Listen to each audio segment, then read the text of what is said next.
Hello, everyone. We'll start in about a minute or so.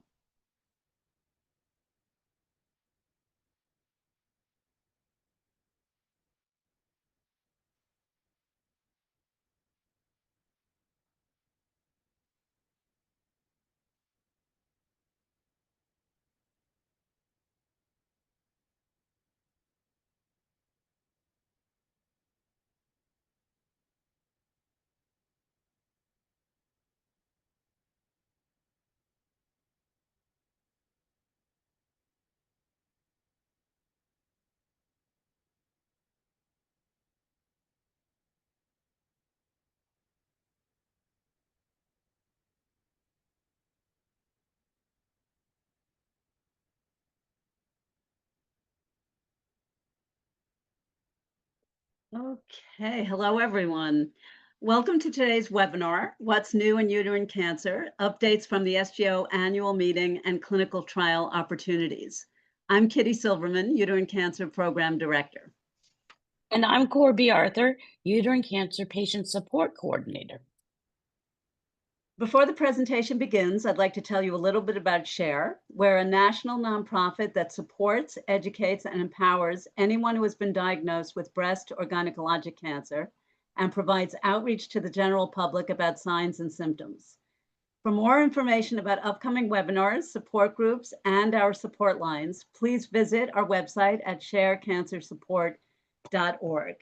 Now, just a couple of housekeeping reminders for you. All participants will be muted during the presentation. Once Dr. Cohen finishes presenting, we'll begin the Q&A discussion. Please submit any questions through the Q&A section at the bottom of your screen. And thank you to those who have already submitted questions during registration. Remember that the speaker cannot give specific medical advice, so please keep your questions general in nature. We also have closed captioning available. You can enable this feature by clicking the live transcript button at the bottom of the screen and selecting the subtitle option. Lastly, this webinar is being recorded. In a few weeks, we'll share the recording with all registrants and add it to our website.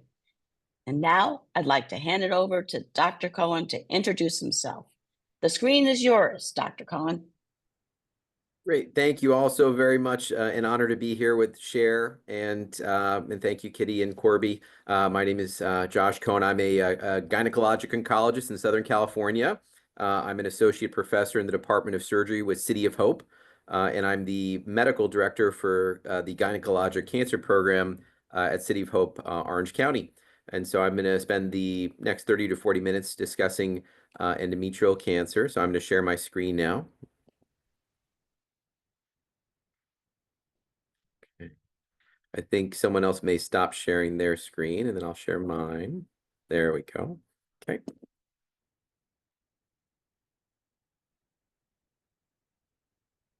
Okay, so today we're going to discussing endometrial and uterine cancer. We just had a meeting called the Society of Gynecologic Oncology annual meeting, and that's our larger organization for patients for providers and medical professionals and patients who have been touched upon with gynecologic cancer. And so that's a unique meeting where we go over new data. We're also going to discuss different clinical trial opportunities. In the past, I have served on the advisory board for a pharmaceutical company called Immunogen and one called AstraZeneca. I'm no longer currently in those roles, but important to say that I have in the past. So what are we going to talk about? We're going to discuss the different molecular categories of endometrial cancer because that does have implications for patients when you're making treatment decisions. We're also going to discuss the different strategies for patients impacted by endometrial cancer with different drugs that can be used to keep the cancer at bay, so to speak, or if the cancers unfortunately come back, different medications we can use to treat the cancer in the recurrent setting. And then we're also going to review the different targeted agents and immunotherapy and chemotherapy and potentially radiation strategies. We've really seen in the last 5 years, a huge influx of new drugs and new strategies to treat endometrial cancer. So really a very unique time and an exciting time to be a provider trying to help patients in this world, but also as a patient knowing that you have more options than just the two chemotherapy drugs we were using a decade ago. And so this slide really represents the different types of endometrial cancer. And it's important to know that not every cancer has the same underpinnings as far as what caused it. And although it may have originated in the uterus, many of these different types of cancer are treated very differently. And we have some new ways to think about this with molecular breakdowns of these tumors and how the DNA in these tumors work. A term to be familiar with is mismatch repair deficiency, or MMR. MMR are basically proteins that help in the replication process when DNA is dividing. And if a tumor is missing some of these proteins, they're called MMR deficient. And that's really important because that can be a way we can treat the cancer by using the immune system to attack certain cancer cells if they are quote unquote MMR deficient. There are other different alterations. There's a mutation in a gene called POLE. POLE is a gene that if it has a certain signature or mutation, many of these patients actually may not need additional treatment. We think that these patients, their prognosis is really very good. And there's a movement in our world to de-escalate intervention, meaning that we don't put patients through more treatment with chemotherapy or radiation. This is still in the exploratory phases, but an exciting discovery. There are also other different categories. There's something called copy number high and copy number low. There's a category called NSMP, or no specific molecular profile, which means that these are tumors that don't have a POLE mutation. They're not MMR deficient, and they don't have a TP53 mutation. TP53 is another gene. It's called the guardian of the genome because it's a tumor suppressor gene, and certain tumors will have loss of expression of the TP53 protein if the gene is not functioning. So as a patient, what would I want you to think about in the setting of someone who's is potentially impacted by recurrent endometrial cancer? First, talk with your team. Know, how are they defining this? How do we know that the cancer has come back? Do we need a new biopsy? Do we need new imaging? Have Dr. Cohen, do I need a PET scan? Do I need a CT scan? Do I need an MRI? Dr. Cohen, tell me, why would you do one versus the other? These are all valid questions. And just know that patients do better when you have a multidisciplinary team. No one lives in a vacuum, even as a cancer doctor, and there are different types of cancer doctors. I'm a gynecologic oncologist. That means I'm an OBGYN that went on to do subspecialty training in gynecologic cancer, and I focus on that. But there are also medical oncologists, there are radiation oncologists, there are genetic counselors, there are radiologists who do procedures for patients with cancer. So you really want a multidisciplinary team that are all working for you. And it's okay to ask, doctor, are you presenting my case at a tumor board? Are you bringing my case, which may be more complex, to a group of board-certified oncologists that all talk about you? I'm lucky here at City of Hope that we have a wonderful tumor board. And for those cases that I think I want to discuss, I'll bring those patients to the tumor board. And we 20 cancer doctors all talk about that one patient, and she or he gets the power of 20 cancer doctors thinking about you. It's okay to seek an opinion at a National Comprehensive Cancer Network. They're called NCCN designated cancer centers. There are about 52 in the country. City of Hope is one of them, but you know, it's worth trying to get there, even if you live in a place in a rural location. Sometimes now with telemedicine, you could do a video visit, but these are centers that the federal government has basically said to offer certain services at a minimum level that they feel meets a comprehensive approach to the treatment of cancer. And it's never wrong to get an opinion from them. Knowledge is power. And just know there's more than one treatment option. And if you're with a cancer doctor and that person's telling you this is the only option you have, then that's when you really should look at other options, because there's always different options for you. It's really has to be balanced with side effects, how you feel, what risks you're willing to undertake. But there's no one right answer. Terminology I want you to be a little bit familiar with. There's something called germline testing and somatic testing. Germline is when the genetic testing from your mom and your dad is tested to see if there's a mutation you inherited from your mom and your dad that's in every gene in your body. Somatic testing is the tumor testing. It's basically spontaneous mutations that can happen in the tumor that may not exist anywhere else in your body. And we need both of these data points to really treat you and develop the best treatment plan for patients, especially in the setting of recurrent endometrial cancer. Other things to think about that you should ask or know as a patient: where is the tumor located? Has it come back in one location or many locations? What's the histology? Histology is a subtype. It's not the genes necessarily or the proteins, but it's what it looks like under the microscope. It's like the colors of the rainbow or Crayola crayons. There's blue, there's green, there's yellow, and you want to know what type yours is because it has certain implications for clinical trials and treatments. Ask your doctor, Dr. Cohen, have I had the germline testing, the somatic testing? Is there a role for surgery? What's my MMR status, the mismatch repair protein status? Have we checked it? There's something called HER2. HER2 is a new target that we're using. It's been around for a while in breast cancer, but we now do use it in endometrial cancer. And we have some really exciting drugs that we use to treat endometrial cancer patients now if they express HER2. And this is not always being tested for. So you should think about asking your doctor, have you checked for HER2 in my tumor, especially if the cancers come back? ER and PR testing, estrogen receptor and progesterone receptor testing. Just like in breast cancer, we actually have a lot of different hormonal agents we can now treat endometrial cancer with, depending on the type of endometrial cancer. And it's important to know, does the tumor express these receptors? And then the last, but maybe the most important question I would ask your doctor, are there clinical trials available for me? I know you're talking about the standard of care. Is there something else you can offer beyond the standard of care? I want to show you the progress we made in the last year and a half. These are we have now 5 new FDA approvals for immunotherapy in the setting of endometrial cancer. There are 4 listed here, but these are huge wins. These are huge wins because this means this has now become the standard of care for our patients, and insurance companies have to cover these drugs. So we're very excited about this. These are in the NCCN guidelines. Okay, in the interest of time, we're going to move on here.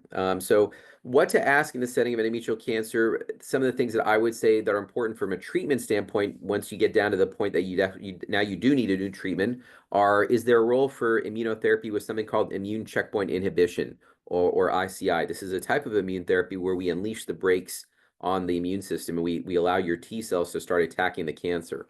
And then we also want to know from patients, if you're recommending a treatment as a doctor, if it's not FDA approved, can we still get it covered? And one of the important things when an FDA approval comes through is they will say, Dr. Cohen can only treat you if there's actually measurable disease on a CT scan. And so sometimes we're suspicious the cancer is recurring. Maybe a CA125 is going up, maybe you're having more pain, but we get a scan and there's nothing on the scan. And so at that point, we have to decide, when do we initiate treatment? Is there a role for initiating treatment? Or let's say someone has a early stage cancer but there's no visible cancer left after a big surgery. Maybe you had an advanced stage cancer and we did a really big surgery and removed all the visible cancer. Would it still make sense to put you on immunotherapy with chemotherapy after if we think the cancer risk is high enough that it'll come back? And the answer for some people is yes. And these are important questions to ask even after the surgery. Dr. Cohen, I know you did this big surgery. You said you got all the cancer out, but what's my chance of recurrence? Do I still need to be on chemotherapy and immunotherapy, and why? And is there a role for radiation? And there still is an important role for radiation. I get a number of questions about the side effects of drugs, and I just want to say one of the most common drugs we use is Taxol, and Taxol comes from what you see on the right of your screen. It comes from the bark of a tree. And so I understand patients have concerns about chemotherapy, but there are certain drugs that we use that actually do come from nature, and Taxol is one of them. But in addition to chemotherapy, we have targeted agents, hormonal therapy, immunotherapy, radiation, surgery, and integrative medicine. Integrative medicine is an important part of what we do now. We have at City of Hope the Churn Center for Integrative Medicine, and I'm constantly reaching out to my integrative medicine colleagues and putting in referrals so we can work together in treating cancer patients. This is a slide for your reference. This is more of a breakdown of those molecular classifications, the POL-E classification, the MMR deficient classification, the P53 classification if it's expressed or not expressed, and then in that group the no specific molecular profile group, which is a large group of patients that we often will talk about different options for that may not fit into these other buckets of immunotherapy, so to speak, in the standard context of MMR deficiency. There are certain tests to order. This is again going to be for your reference on the slide deck. This goes through some of these HER2. There's something again called ER/PR status, estrogen receptor, progesterone receptor status, POL-E status. And then there's another rare gene called NTRK, NTRK, and that's the bottom of this slide. And there's a certain rare group of patients who have this gene. And if this gene is present in the tumor, it's a home run because we have a drug that directly targets that fusion, that gene fusion, but you have to test for it to know about it. We're going to transition to talking about clinical trials now, and I know everybody on this webinar may have some different experiences with clinical trials. This slide just gives a breakdown of the different types of trials, because I think it's important to know, if you're being counseled regarding a trial, what phase it's in. Phase 1 means it's an early drug, meaning that the drug has shown promise in a lab, but we don't quite know the dosing and we don't quite know all the side effects, and we're trying to figure out the best dosing so we can start using it in patients. So it's an early drug exploratory study. There's high reward in that you may get exposure to a new drug you'll never see otherwise, but also some risk because we don't quite know how it's going to interact with the body as far as real-time injections. Phase 2 is a drug that's shown promise in phase 1. We now have a dose we want to test, and we're seeing how well does it work? What's the efficacy? What's the percentage of response rates? And we have a number of phase 1 and phase 2 trials that we open, and patients have done really well on phase 2 trials. And again, these are drugs that the reason that we offer these are because you'll not see these drugs within 3 to 5 years as far as being available through the standard FDA approvals. Phase 3s are the trials where the drug has really been tested, it's been vetted. Now we're to the point where we need to go to the FDA and say we want a approval. We want to make sure that all people have access to this drug, and the FDA requires a comparator study, meaning that the phase 3 is testing the drug of interest versus the standard of care, which is usually chemotherapy. And so it's a randomized study, but it's an important study that we do. And then phase 4 is the final version of a trial. It's when the drug is already in the market, but now we're doing a much larger collection of data to see what are the rare side effects that may happen in a very large, diverse population that may not have been possible in a phase 3 or phase 2 study. Why participate in a trial? Again, it gives you access to a new drug or treatment that you may not otherwise see outside of this trial. You'll be answering important questions and helping other women who are in the same boat. So there are many patients who find solace and comfort knowing that they're making a difference in the lives of other women impacted by cancer.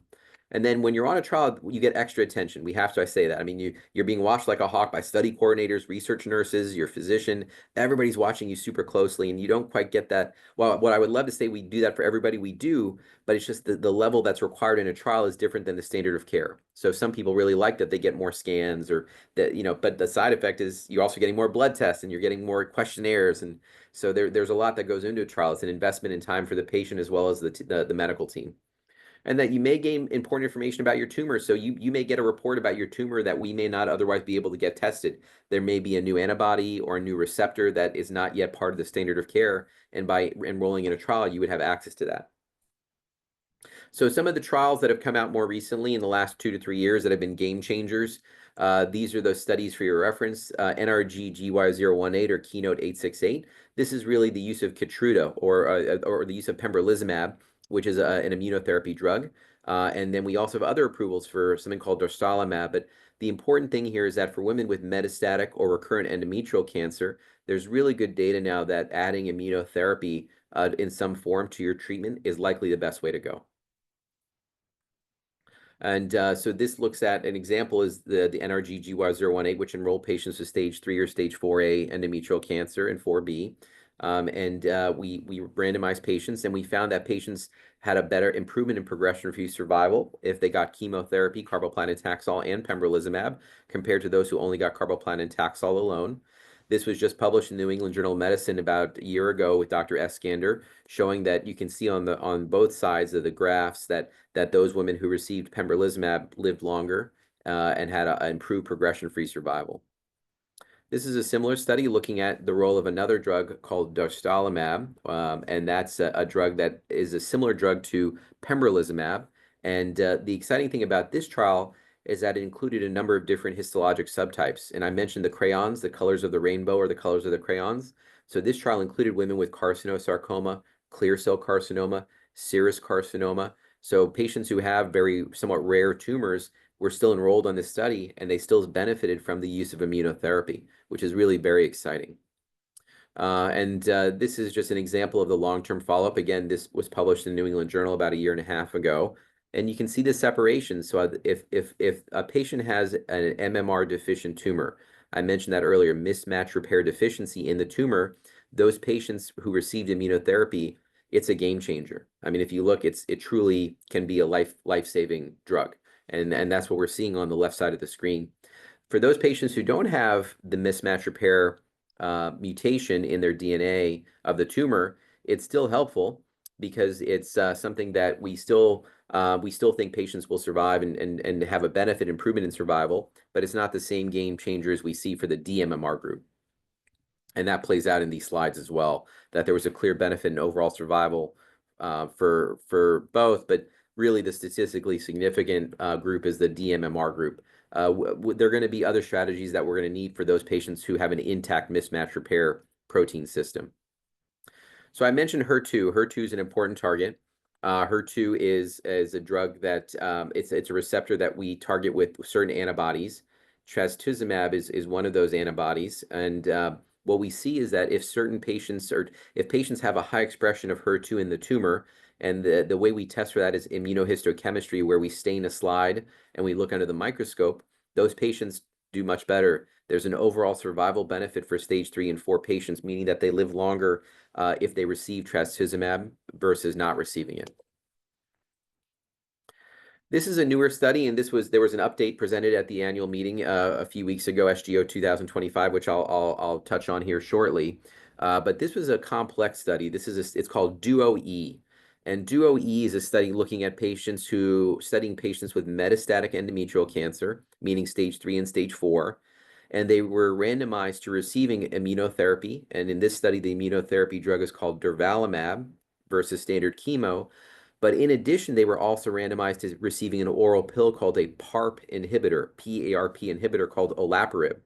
And that PARP inhibitor it has a different way of killing cancer cells than durvalumab, which is an immunotherapy modulator. So the olaparib is not an immunotherapy modulator.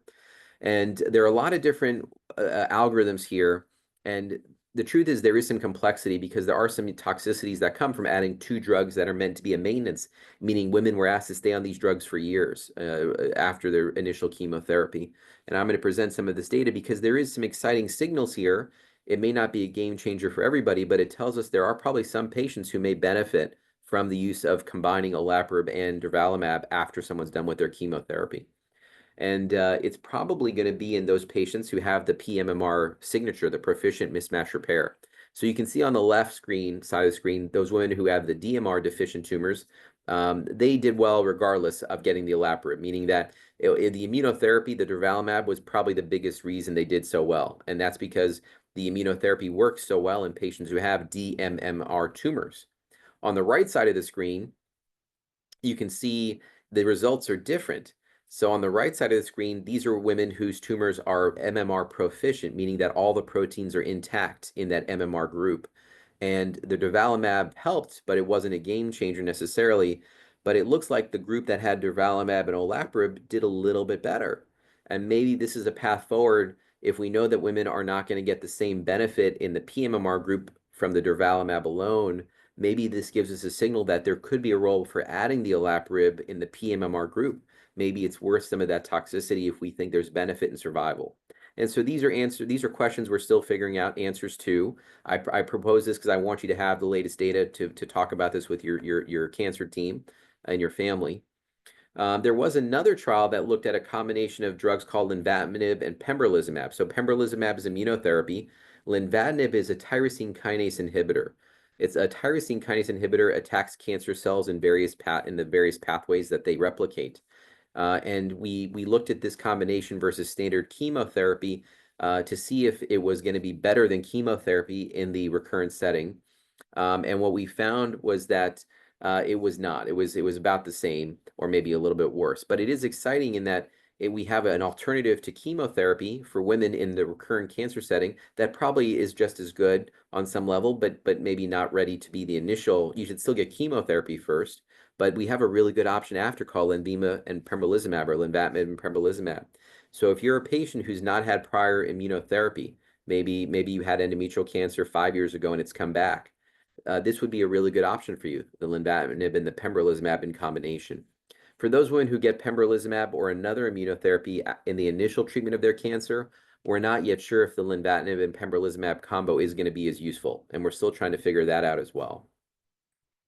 Now we have another exciting drug that's being developed and is in trial, and this is a phase 3 trial we have open here at City of Hope, and it's open internationally as well, looking at a drug called selinexor.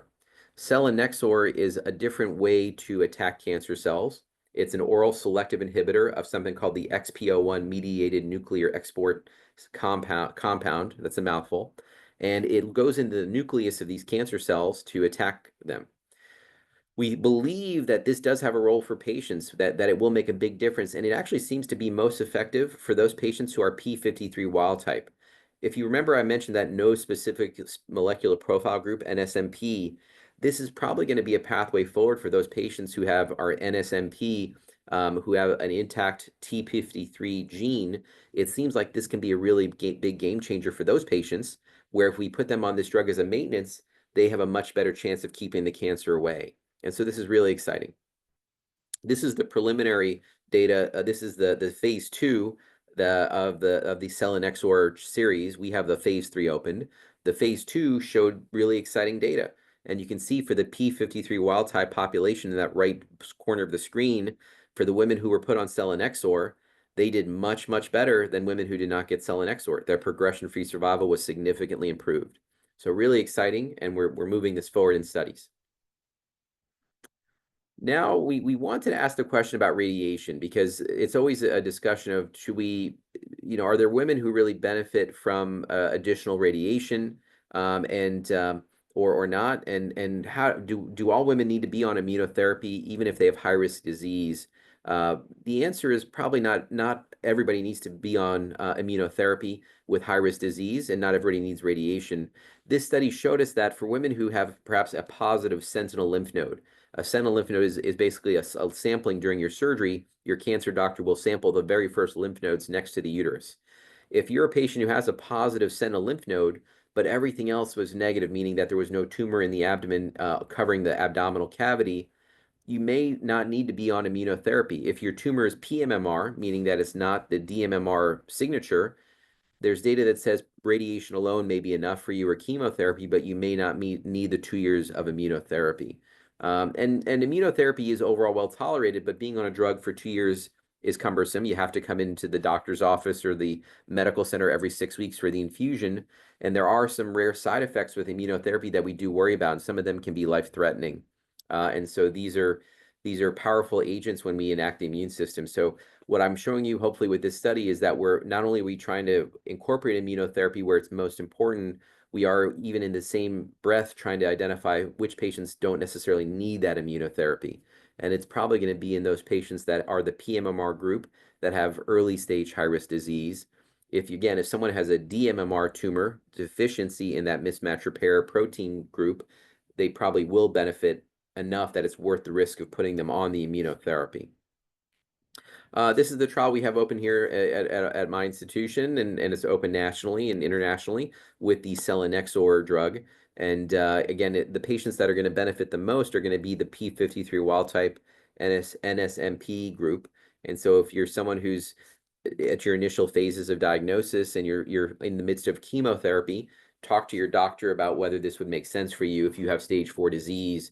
It's really enrolling patients with stage 4 or recurrent endometrial cancer, and that they're P53 wild type. So the next really great wave, so immunotherapy has been the great wave that we've seen in the last 5 years. The next great wave is going to be antibody drug conjugates, or ADCs. And I call these smart bombs or targeted therapy. There are many different analogies, but what you want to think about is that these are drugs that attack certain cells in your body, like heat-seeking missiles. They go to certain cells with certain receptors. Unlike standard chemotherapy, which is basically a nuclear bomb that we infuse into your body, and it works because it kills cancer cells. It also kills healthy cells, and it's needed at times. We're trying to get a little bit better by using these ADCs, which are different in that they don't attack every cell. They only attack certain cells that express certain receptors. And these receptors are HER2, TROP2, folate receptor 1, and B7H4. These are all in the pipeline in addition to many other antibody drug conjugates. One of the real success stories in the last year or two has been something called trastuzumab deruxtecan. And this is an antibody drug conjugate for the HER2 receptor. And basically, we've seen success in breast cancer. We've now seen success in gynecologic cancers as well, for cervical, endometrial, and ovarian cancer. If someone has a HER2 receptor that's positive on their immunohistochemical staining, and that's the slides that we check under the microscope, this is a drug that seems to, again, be a game changer for those patients. And this is looking at the response rates for women. And these are patients who are heavily pre-treated, meaning that unfortunately these women had seen many cycles of other drugs, of other cancer drugs, chemotherapy, and immunotherapy. And what we found, if you see the left side of the screen, if their IHC score was 3+, meaning that really it lit up quite nicely under the microscope, these are patients who had over a 50% response rate, almost 60% response rate for a single agent antibody drug conjugate in this setting, which is really almost unheard of. And so there are patients who are doing really well on this drug as a single agent in endometrial cancer. There are some side effects, but it does appear to be overall better tolerated than most standard chemotherapies. But like any drug, there are some rare side effects that we do monitor for. The next iteration for this drug is going to be determined who responds in the 2+ or the 1+, or if they don't express HER2 in the tumor, can we still give them this drug? Because we know when we look under the microscope, we're looking at a small part of a tumor, and that may not tell the whole story. We could have sampled another part of the tumor that could have lit up. We don't know. So how do we identify those patients more effectively who are truly going to benefit from this? So now I'm going to transition to the SGO 2025 meeting, which was just completed about a month and a half ago.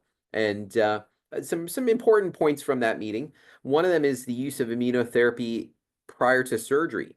And so I just mentioned to you in the last few minutes that immunotherapy has become a really important part of how we treat patients with endometrial cancer after surgery or in the recurrent setting.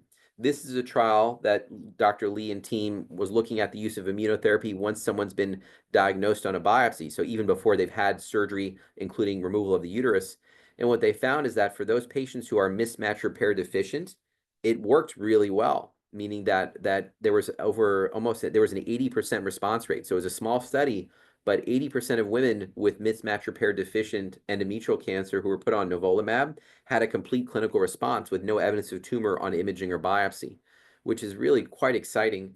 You can see the adverse events in the top left corner. There were skin rash, dermatitis, thyroiditis, liver function abnormalities. Now, if these are life-altering, for instance, someone's going to be hypothyroid for the rest of their life, would they want this over surgery? I'm not sure that we know the answer to that yet, but I think this does maybe give us a path forward for those patients who are not candidates for surgery or patients who are declining surgery. Perhaps they're younger and they still desire to try to have a baby. No one really knows the answer to this, but it's an exciting discovery, an exciting opportunity that perhaps in the future, this could be something worthwhile. So this is too early. This is not a game-changing trial, and that this is not something that we're going to be able to offer to anyone in the near future, but it certainly sets a precedent that there could be a path forward in the future to offer, the term is neoadjuvant immunotherapy, meaning immunotherapy before someone has surgery. And whether they would need surgery at that point or not remains to be determined if they have, quote unquote, a complete response. I want to go back to the DOE study. So this is, I mentioned the 2025 update. So DOE was that complex study looking at the use of olaparib and durvalumab in the maintenance setting. So 2 different drugs, one IV, one oral, that patients had to stay on after they were done with their chemotherapy. And what they found in this secondary analysis is that there probably is a group of patients who will benefit from the combination. Interestingly, they looked at something called circulating tumor DNA, and some of you may be familiar with ctDNA. It's still fairly experimental, and we're trying to figure out how best to use it in gynecologic cancer. But at least in this study, what they found was that one, DOE met its endpoint, meaning that for those women who were on the chemotherapy durvalumab alone versus chemotherapy plus durvalumab and olaparib, that there was a positive result.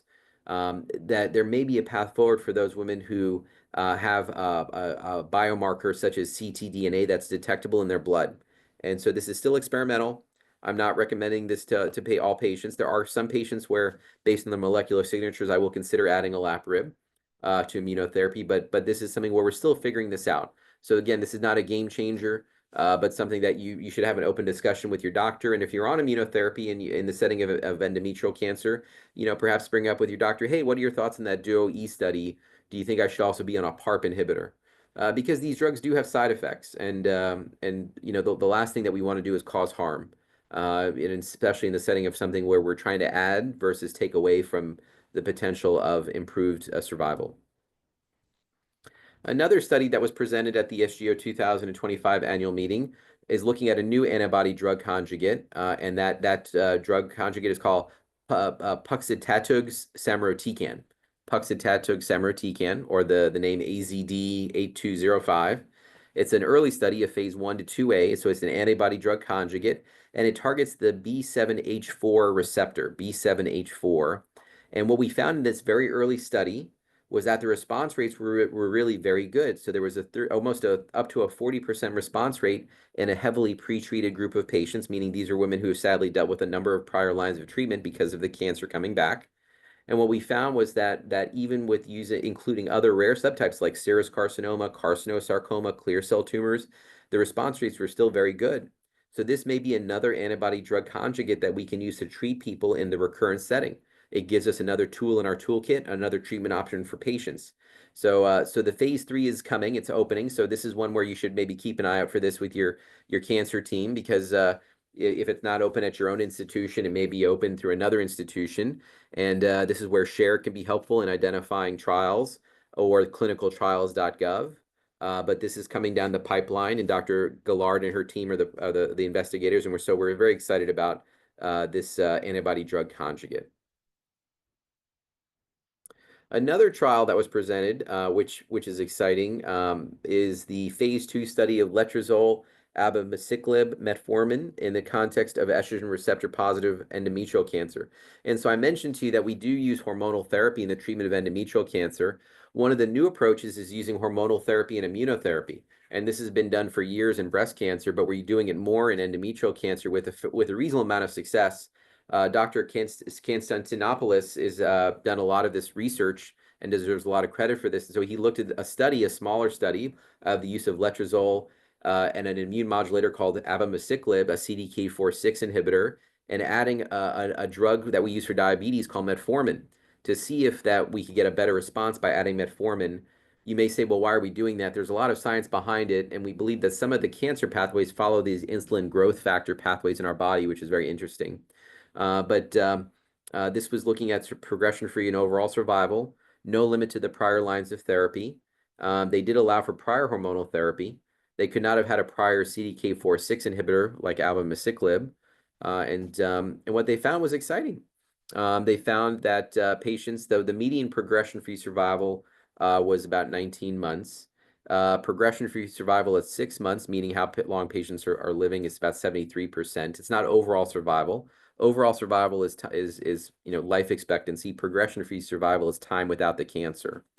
And so there was a response. And really the key here is trying to identify, one, is this toxic? And two, so who are the non-responders? So if we have patients who are responding, how can we try to identify those patients where hormonal therapy and immunotherapy should be offered more likely than not?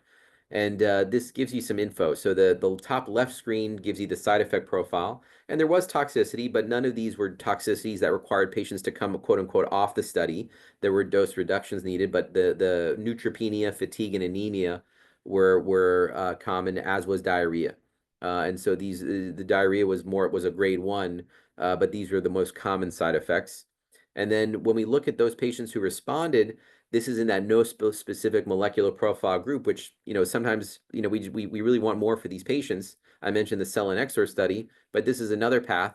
And there are certain mutations that tell us that these tumors may not respond well to this. And the mutations are in the CCNE1 gene, the RB1 gene, and TP53 gene. So if these are mutated tumors with TP53, RB1, or CCNE1 alterations, they may not respond as well to this regimen of abemaciclib and letrozole. But if you have a patient who doesn't have these mutations, it looks like the response rates could be as high as 50%, which is very exciting. In this small cohort, what they found, though, is there were no response rates with the CCNE1 or RB mutation or the TP53.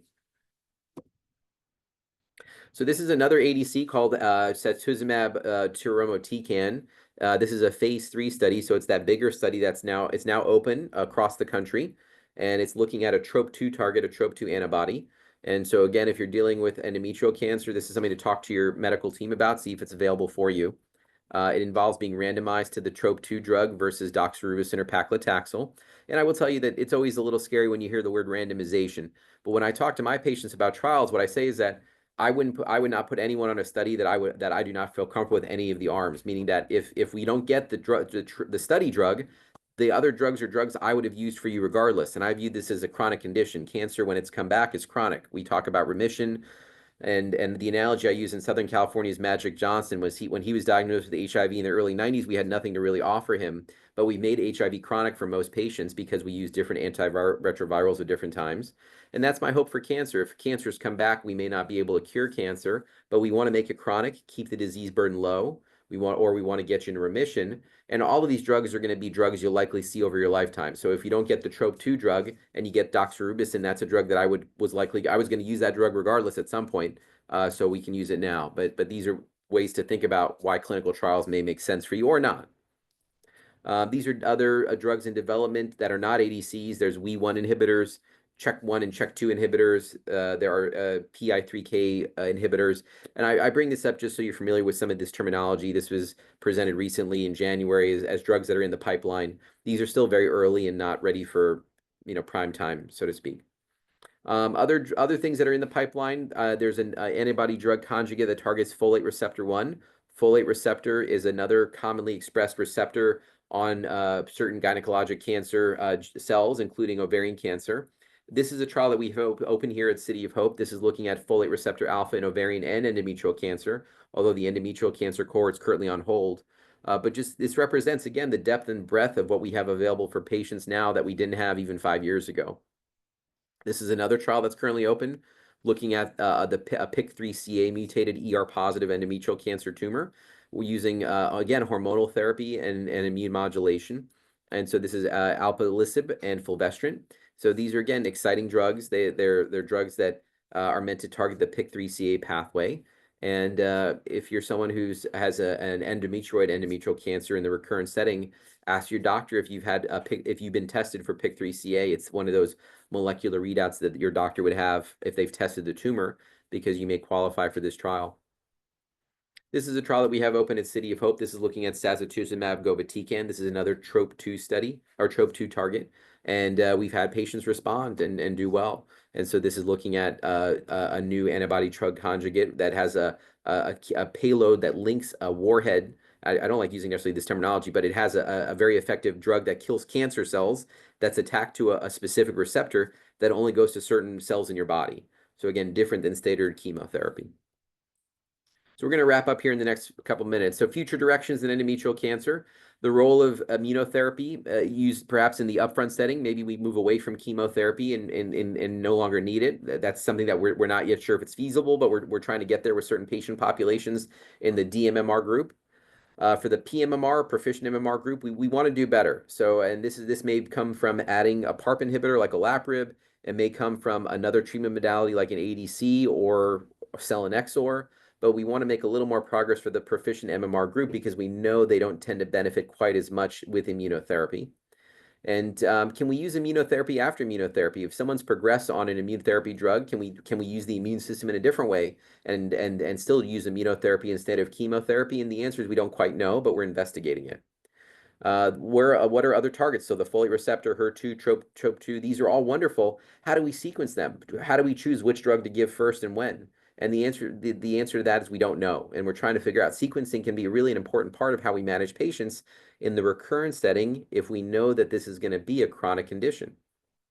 I mentioned POLE earlier in the talk.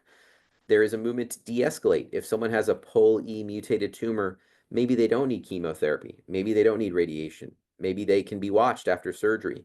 And these are things that we don't have a definitive answer, but we're much closer and we're studying it. And then where does the hormonal therapy fit into all this? I just mentioned a lot of exciting new treatment strategies. Where do we sequence the hormonal therapy? Where does that fit in the abemaciclib and letrozole combo with immunotherapy? How do we choose to give that versus an antibody drug conjugate like trastuzumab deruxtecan? We don't really have that sequencing data yet, but we're all thinking about it. And then can we use maintenance therapy such as selinexor? We're looking at that again in the NSMP group, TP53 wild group, and there's still a role for radiation. So does radiation make sense if you have a really effective immunotherapy? And that's being studied as well. So things to keep in mind, seek out organizations such as SHARE, which is so wonderful. Ask important questions of SHARE. They have some great resources. Stay connected to your friends and family. It's okay to ask for help. This is not the time to be an island. This is not a time to think you're stressing your family. They want to be there for you. We want to be there for you. Cancer centers offer more than just cancer drugs. When I talk to patients, I talk about nutrition, mental health, supportive medicine, integrative medicine. So ask your doctors and healthcare providers about these options. And if they don't have these options, to ask them where you can find these options. And again, it's okay to get a second opinion. I often encourage my patients to get another opinion, especially if it's a rare tumor and they want another opinion, because knowledge is power. And while I feel very comfortable with my recommendations, if you have a physician who's telling you not to get another opinion, or you can tell they're trying to dissuade you, that could be a red flag. Because really, as a physician, I want my patients to have as much information as possible. Now, at some point, you have to make a decision. There is something called an analysis paralysis. So if you spend all day, weeks getting multiple opinions, you're also not helping yourself. At some point, you have to trust someone and make a decision. But knowledge is power, and you should find someone you trust. Maybe get one more opinion, and then say, this is what I want to do, and get going. So just want to leave you with some messages of hope. Stay active and take control of your diet and exercise. Stay at a healthy weight. Eat everything in moderation. I get a lot of questions about diet. I would tell you the Mediterranean diet is still the best diet available right now. Fruits, vegetables, whole grains. Avoiding as much as you can red meats and processed foods, sugary drinks. But if you're out with your family and you're celebrating a birthday, you're having a good time, a glass of wine or a Diet Coke is not going to make or break your cancer treatment. I can tell you that. But you should live your life in moderation. Make a plan and move it forward as much as possible. Do not live blood test to blood test or CT to CT scan. If you're doing that, am I really helping you? Life has to go on for all of us. You have to make the most of it. Alcohol, I'd say 1 glass a day at most. The red wine protecting your heart has been debunked, so there's no longer data that says you should drink red wine to protect your heart. If you're out with your family and you want to have a glass of wine, that's fine, but we have very clear data that alcohol is linked to cancer now. So meet with your medical team, advocate for yourself. It's okay to ask questions, consider a second opinion, ask if your case has been presented to a tumor board. Know there's always more than one treatment option. Find share. And I was told to leave you with 3 key points. So the 3 key points, ask what tumor testing has already been done and if any additional testing is needed, such as MMR status, HER2, ER/PR, and more. Ask your doctor if you'd benefit from some combination of immunotherapy. Given the world we live in right now, there may be a path forward there. And clinical trials are opening and constantly changing. Ask your provider, if they don't have a trial there where they're treating you, is there a location you can go to? If you're in the Eastern Seaboard, it's dense. You've got a lot of different health centers in that area.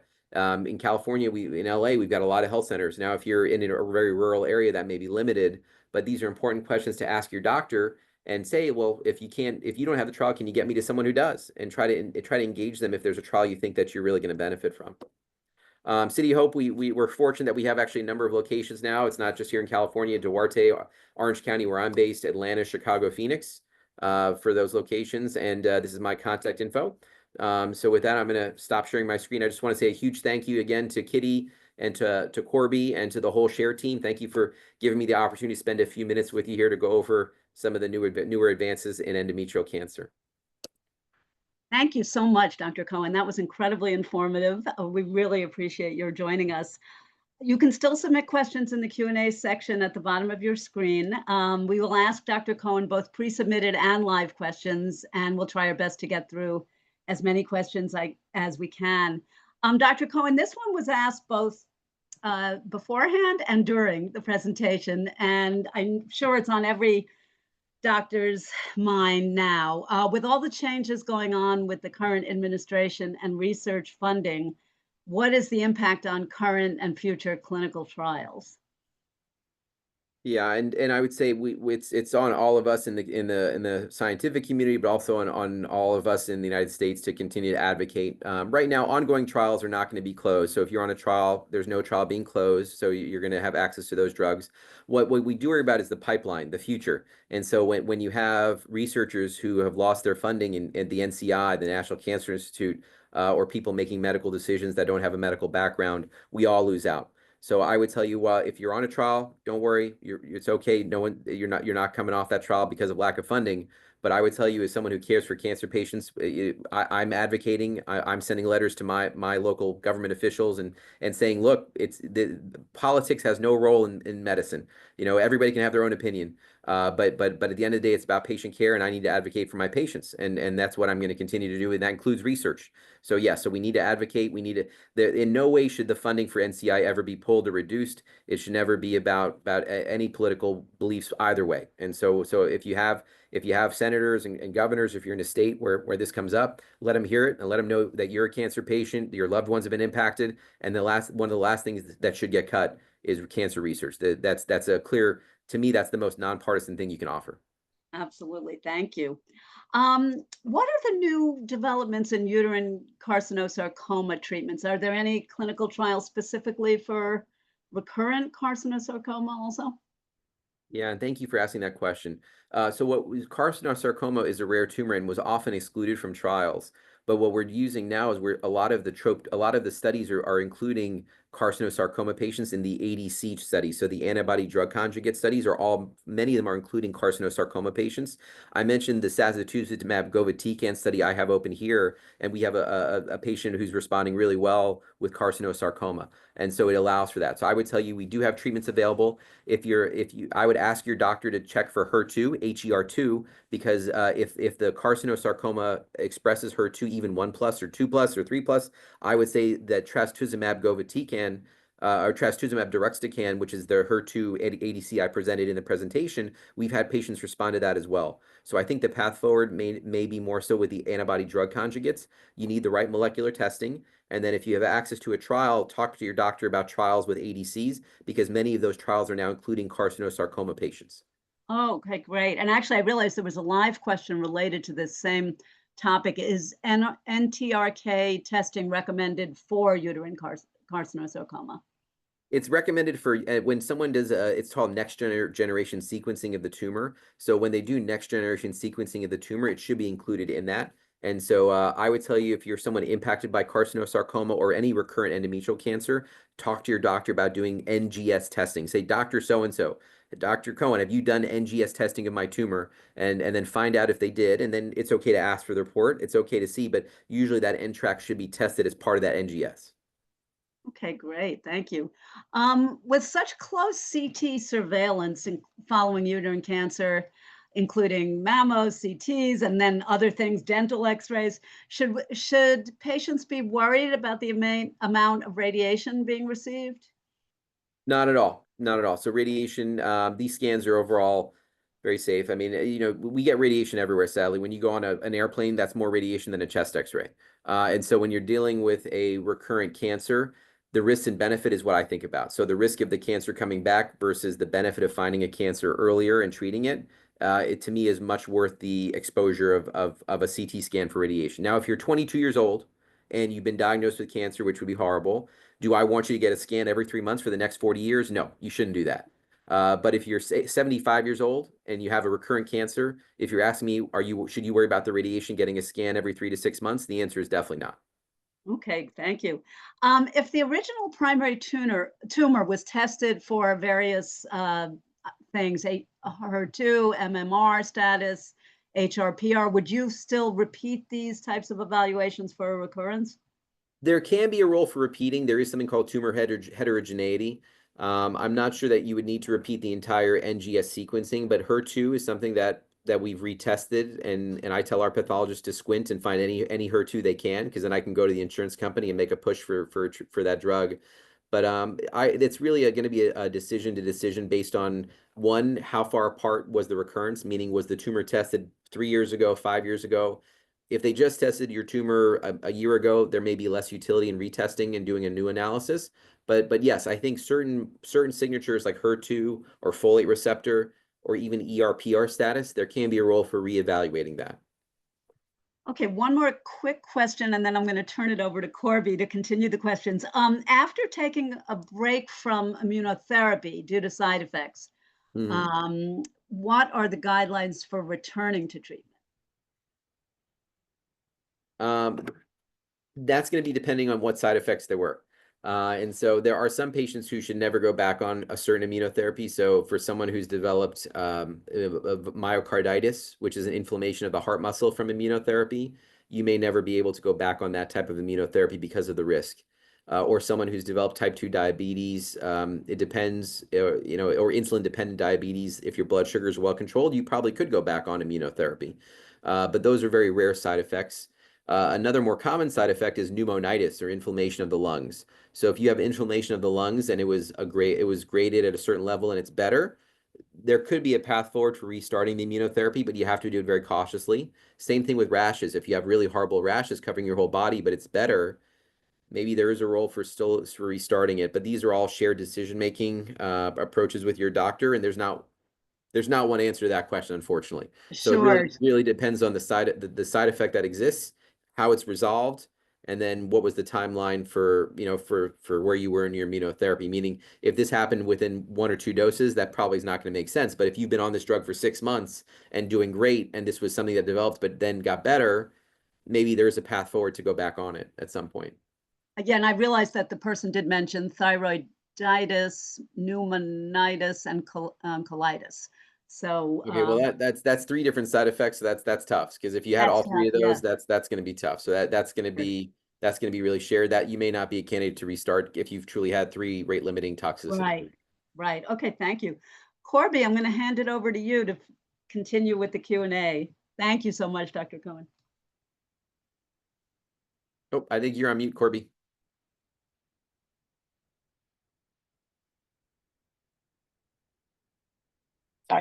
Sorry about that. Okay, now I gotta go back to my. Okay. What is the connection between specific microbiome bacteria and uterine cancer? And are there any relevant studies? Yeah, it's an exciting area of discussion and research. There's not really any high level data right now that I could quote you that says there's a direct link to endometrial cancer and the microbiome, or certain infections or bacteria that live in our body. There is new data that's coming out that there likely is some type of link between the microbiome and certain parasitic infections and cancer, but it's really very, very early. So I would say that I can't give you a specific answer, but just know what I would recommend is a healthy lifestyle, Mediterranean diet, exercise. We are looking at the microbiome. It's still something that we're trying to unlock, and it's still a ways away before we're going to be able to tell you exactly what's in the microbiome that's impacting our risk of cancer. I think we all acknowledge there's an epidemic of young cancer in this country, especially with colon cancer, but we're seeing it with endometrial cancer too, and there's something we're missing.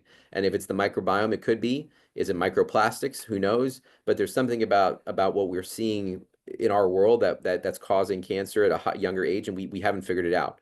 I don't think it's the smoking of 50 years ago. That seemed like a pretty obvious link, retrospectively, but there are some changes that we're not seeing, and it may be in the microbiome. So you bring up an important point, and my honest answer is we need more information.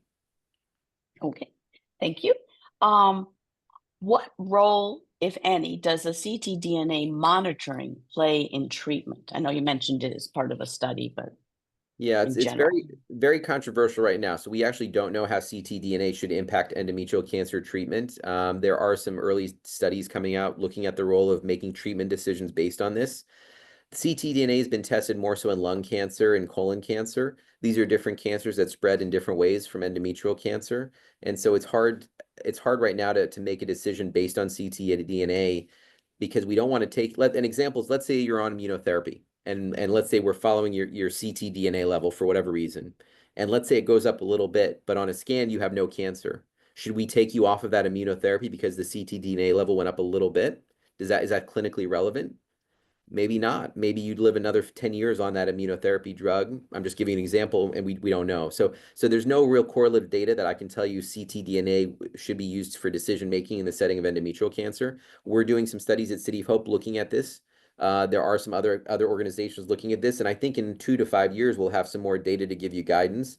But right now I think it's another data point, just like a CA-125 or a CT scan, and it's going to be a shared decision making approach with you and your doctor if they're checking that, how to interpret it. I would say be cautious drawing it, because ultimately, as a physician, I want information I'm going to act on.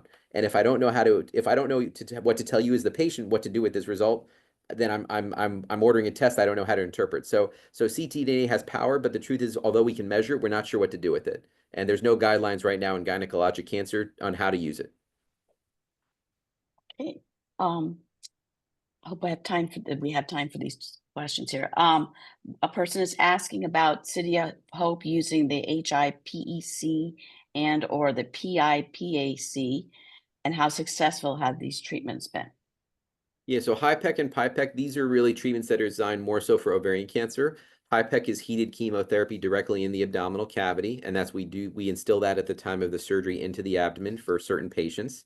We're not using it for endometrial cancer right now, but there is some really good data for HIPEC in ovarian cancer patients treatments. And then for PIPEC, which is pressurized intraperitoneal chemotherapy, that's basically aerosolized, where we aerosolize the chemo, and then there's a device that instills the aerosolized chemo in little droplets into the abdomen. That's also being studied in ovarian cancer. There is some, Dr. Dawn Dellinger is our principal investigator for that trial, and she's done a great job figuring this out. There are some exciting results, but right now it's in the form of clinical trials for ovarian cancer. Okay, thank you. And another person, this has not been touched on, so I really want to get to this one. A person has an opportunity for a TIL therapy at NIH. And so what are your thoughts about that type of treatment? Yeah, I mean, I think it depends on the study. There's many different protocols. I think you should talk to your doctor who's treating you at your home institution and talk to the doctors at the NIH. I think there's some really exciting and promising studies out there. I really wouldn't be able to comment on that specific study, unfortunately, but I can tell you we're looking at CAR-T programs, TIL programs. We do these things at City of Hope. So I would say if there's an opportunity, to continue to discuss it with your main cancer team, but also it's not wrong to seek these things out. It's always risk benefit. You know, how do you feel about other options that are being offered to you? And do you feel it's worth the risk to do a new study like this at the NIH? It could be a really exciting trial, but I would say please talk to your primary team about this. Okay. I And think we may is this it? we may have to wrap up the questions. I know because we're going over a little bit, and I know Dr. Cohen, you're a very busy person. So Corby, I can take it away if you want. Thank you so much, Dr. Cohen, for your thoughtful and answers to these many questions. And I just thank you to everyone who joined us today as well. And there will be a recording of this online in usually about 2 weeks or so. It will be available on our website. So keep an eye out for that. And you will also get an email if you're registered. And please do check out the upcoming educational programs and support groups.